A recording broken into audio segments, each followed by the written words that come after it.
nuestra página de YouTube. Acordate, Iglesia Selah. Iglesia Selah. Proverbio 1. Y le damos lectura a la palabra de Dios, siempre en el nombre del Padre, del Hijo y del Espíritu Santo. ¿Para qué es que yo escucho y por qué necesito alimentarme permanentemente, escuchar palabra de Dios? En el verso 2 dice lo siguiente: para entender sabiduría y doctrina, para conocer razones prudentes. En el verso 4 es algo que a mí me fascina, que me encanta porque me habla a mí, porque dice: para dar sagacidad a los simples. ¿Qué es alguien sagaz? En el castellano del barrio, alguien sagaz es alguien vivo, alguien despierto, alguien chispa. Y a veces no somos nosotros muy despiertos, no somos muy chisporroteantes. Y a veces nos pasan muchas cosas, ¿por qué? Por esa falta de sagacidad. Y esa falta de sagacidad natural, yo la puedo adquirir escuchando y teniendo en cuenta el consejo que Dios me da en su palabra, poniendo por obra lo que Él me dice que me hace bien, que me conviene. Y es una sagacidad más importante. ¿Por qué? Porque no es esa chispa y estar despierto para hacer algo sin importar si está bien o está mal, si es un delito o está en el límite. No, es una sagacidad santa. Y no hablo del concepto de santidad religioso, no hablo de santurrón, hablo del significado de santo, que es apartado de lo malo. Yo puedo ser un tipo despierto sin necesidad de hacer nada malo. Yo puedo ser un tipo chispa sin necesidad de sinvergüenciar a nadie. Y eso lo adquiero a través de la palabra de Dios. Mirá qué importante que es ir a la iglesia y escuchar lo que Dios tiene para decirte. No solamente por el milagro, por lo sobrenatural, no. El ser humano en forma natural tiene una necesidad de escuchar la palabra de Dios, para que en el plano natural también podamos ser sagaces, entendidos, sabios. Yo puedo ser muy docto, puedo ser una persona que ha estudiado muchísimo, puedo ser doctor, abogado, ingeniero, pero eso no me convierte en sabio, eso me convierte en entendido. Te voy a dar un caso puntual. ¿Cuántos doctores en medicina vos conocés que son fumadores o que tienen problemas con el alcohol? Pero lo más común es que sean fumadores porque eso se ve.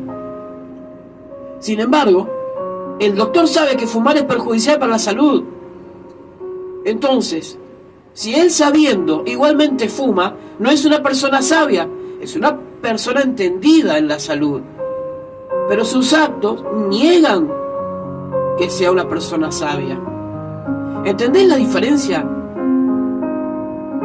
Vos y yo podemos ser sabios, despiertos, sagaces con la ayuda de Dios, escuchando sus palabras, prestando atención. Por eso es tan importante que vayas a la iglesia, que escuches lo que Dios tiene para que vos entiendas y te conviertas en una persona sagaz, sabia, entendida. En el mismo verso 4 dice: a los jóvenes inteligencia y cordura. Cuando somos jóvenes nos creemos más inteligentes que nuestros padres o que la gente mayor. Somos unos capos, sabemos todo. Y no somos inteligentes. Pretendemos ser inteligentes, pero no lo somos. La palabra de Dios te ayuda a ser inteligente aún en tu juventud. Cordura. Ay, los jóvenes andan loquitos, andan enloquecidos.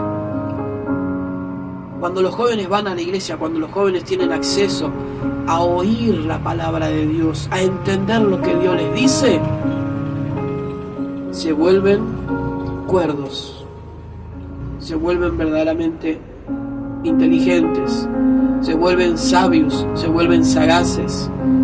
Nada tiene que ver con la religión, tiene que ver con lo que produce la palabra de Dios en cada uno de nosotros, los seres humanos.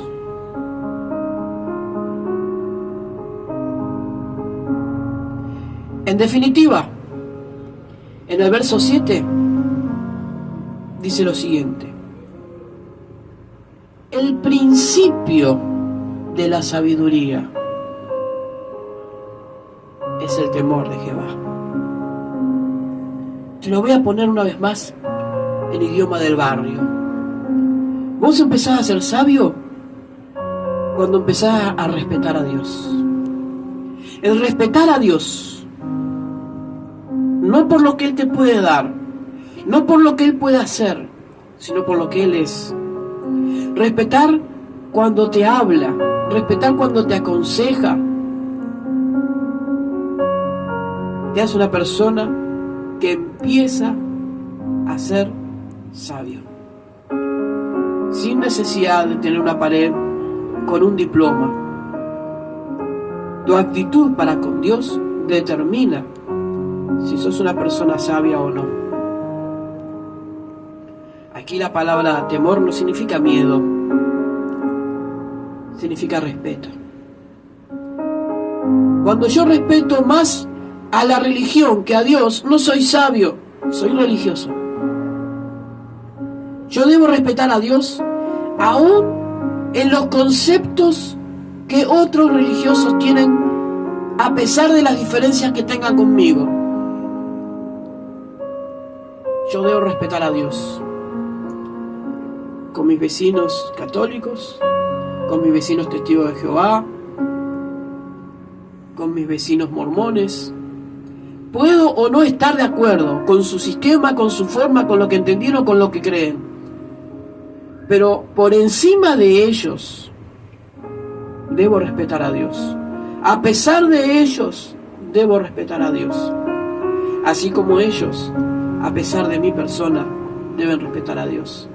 A pesar de mi forma de ministrar, de trabajar, de servir a Dios, de entender y de vivir mi relación personal con Dios, ellos lo entiendan, lo hagan de otra manera. Igualmente, para ser sabios, deben respetar a Dios.